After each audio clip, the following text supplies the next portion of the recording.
Hey guys, welcome back to the channel. I'm Callie and today is one of my favorite videos to compile, and that is my most anticipated books for 2023. So I'm going to go in order of current publication. These are always subject to change.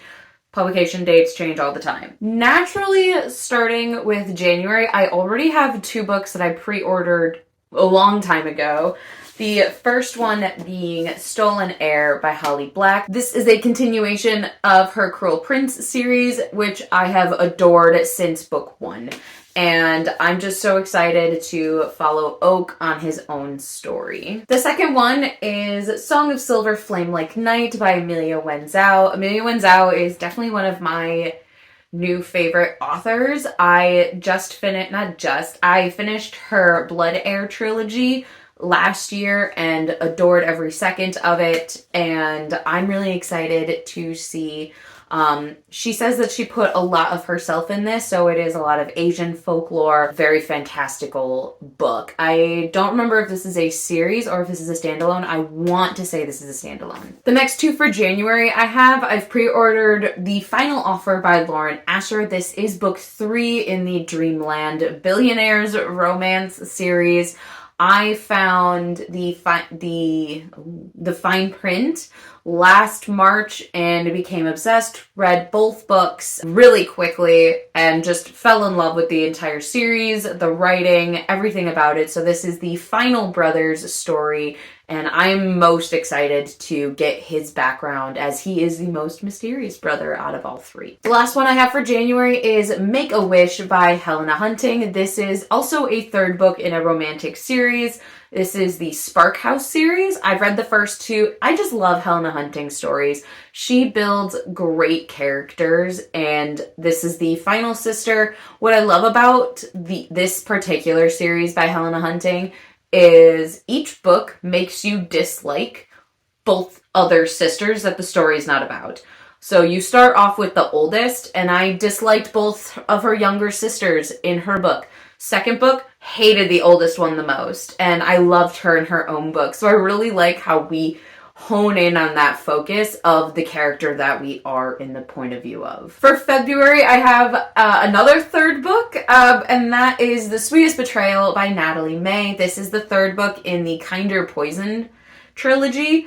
And the first two books were really well done, really good dynamics, fantastic push and pull with all of the characters. There's so much just going on, and the magic system is really neat. But I'm a very character-driven reader. The characters in this series are what does it for me. So I'm really excited to see the finality of this series. Jumping all the way to June, I have Love Theoretically by Hazelwood. Hazelwood last year jumped to one of my favorite romance authors. I actually got to meet her at a Polycon last summer as well.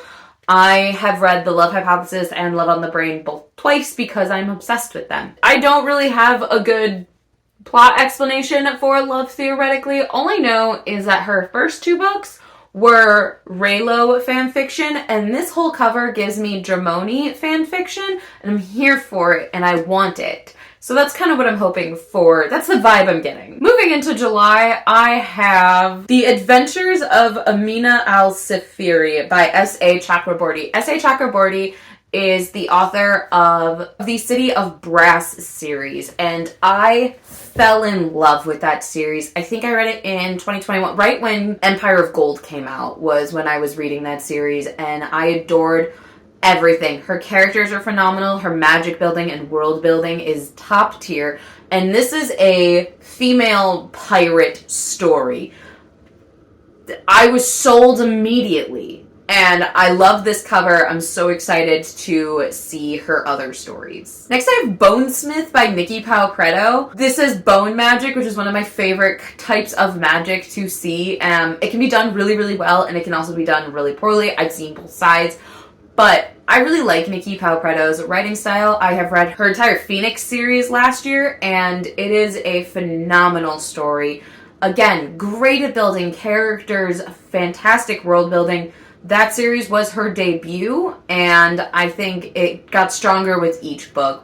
That finale was fantastic. It did everything I wanted from a finale. Moving into August, I have 2 sequels. The first one being A Crimson Fortress by Akshaya Raman. This is the sequel to The Ivory Key, which was one of my top books of 2022. Fantastic sibling dynamics, really interesting magic system, and just an overall really intriguing writing style, and the cultural aspects were really unique, and I just adored how immersive that this storytelling was, so I'm super pumped for the sequel to this book. The other sequel I have is Never a Hero by Vanessa.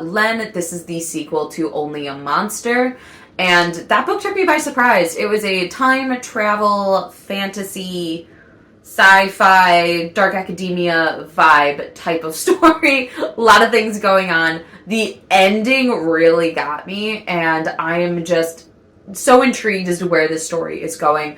I have no idea if this is a duology, if it's a trilogy, if it's a whole series.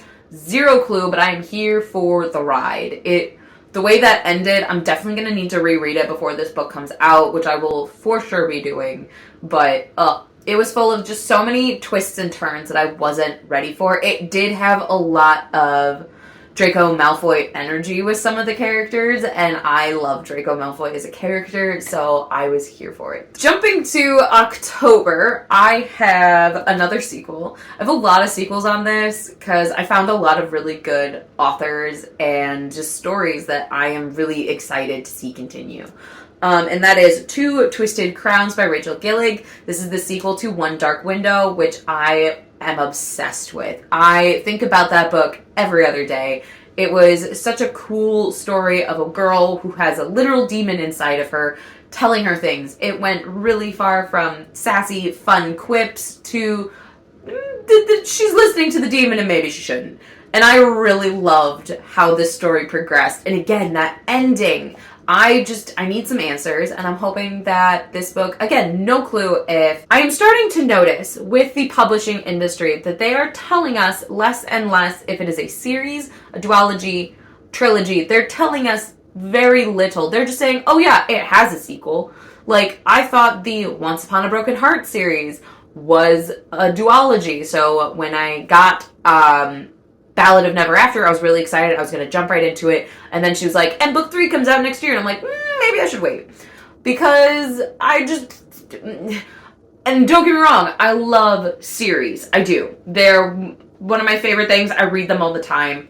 And I just want to know so I can mentally prepare for how many years I should wait before I have all the answers I want. The last month that I have with actually announced books, November, I have Defiant, which has no cover currently, by Brandon Sanderson. This is book 4 and supposedly the final book in the Skyward series, which is a huge, awesome sci-fi series that I am obsessed with. I've read the first 2 books, Skyward and Starsight. I have Cytonic, and then there is a short story type of thing going on that I had no idea was a thing until I saw it in Barnes & Noble, and of course bought it. So really excited about Defiant. I'm no idea if it's the last book or if it's just book 4. Knowing Brandon Sanderson, it's just book 4, and that series will just never end, which I'm kind of okay with. The last book that I have is Vengeance of the Pirate Queen by Tricia Levenseller.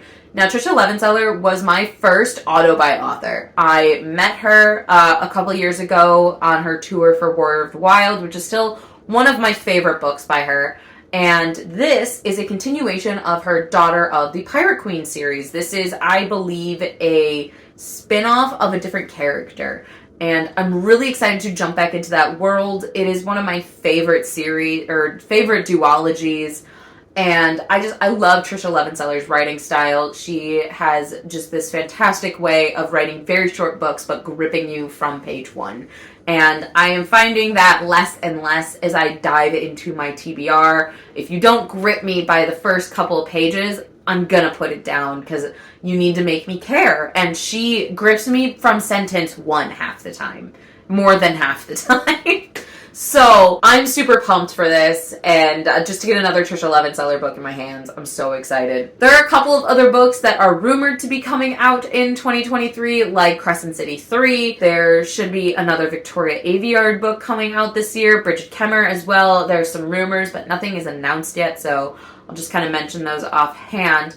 But for officially announced books, those are my top picks. And I've pre-ordered almost everything on this list already because pre-ordering A is very good for the authors, and B, you usually end up getting a cheaper price if you pre-order it. So, I think the only one I haven't pre-ordered is Make-A-Wish, because I'm meeting Helena Hunting for the second time, actually, at a Polycon in April, and I'm hoping she'll have a copy that I can buy. So I'm also waiting to see if she has a pre-order form out. I've done a couple of pre-ordering for the other authors that are attending a Polycon as well. Mainly books that I've already read, but I've only read in ebook form. So I just want a hard copy of the book. So I have that also to look forward to, but a lot of those books are already out. Yeah, that's going to be it for today's video. Let me know down below in the comments what books you're most excited for to come out in 2023. There's a lot of books coming out in January, I noticed, as well as in the summertime. So really pumped and hoping for another great reading year. So feel free to like, comment, and subscribe to our channel. We post videos every Wednesday and Friday. And I'll see you guys in our next video. Bye!